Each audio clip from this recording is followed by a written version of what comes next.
Tell me a little bit about your retirement and your plans for the future. Well, it's a little bit unusual because a long-term ministry with the church having grown under that ministry, where this kind of transition doesn't take place, tend to tank, and where it does take place, it tends to move on, and that's of course what we want to see happen. So what's going to happen is I am going to be lead pastor for the next year. The new pastor that will be the lead pastor elect is coming in July. And then at the end of the year, I will be his co-pastor for another year. And then he will be lead pastor. And then after that, for 6 months, I don't show my face. And then after that, I will be back on the scene, but I'm not going to interfere, and nobody will ever hear one negative word out of my mouth.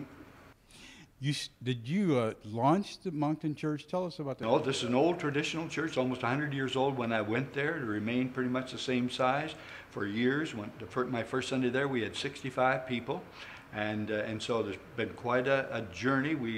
I suppose, have a $20 million facility, 2,000-seat auditorium, and another auditorium that seats 800, an atrium that's got 12,242 square feet in between the two auditoriums. So it's quite a plant, and it's been quite the exciting journey.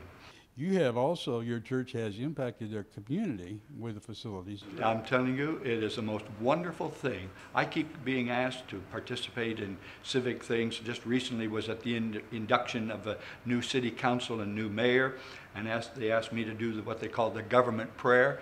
And it was just so exciting. Every one of those people talking to me were expressing appreciation for the contribution the church makes to the community, because we open up the facility for secular events during the week, secular events that we could be comfortable attending ourselves or being a part of ourselves. And it's used everywhere in the newspaper, every week, articles glowing support for the church and what's going on. It's a really an unusual thing. And I got to just say this.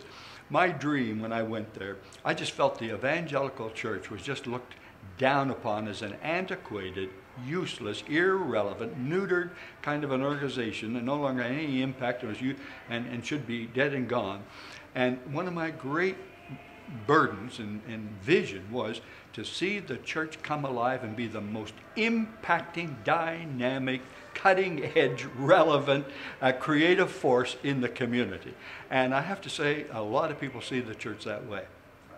What does the future look like now for you and your dear wife?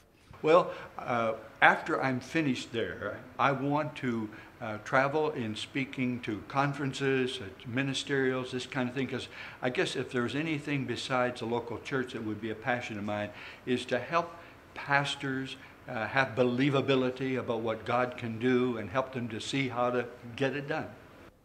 God bless you, Dr. Buckingham. My pleasure.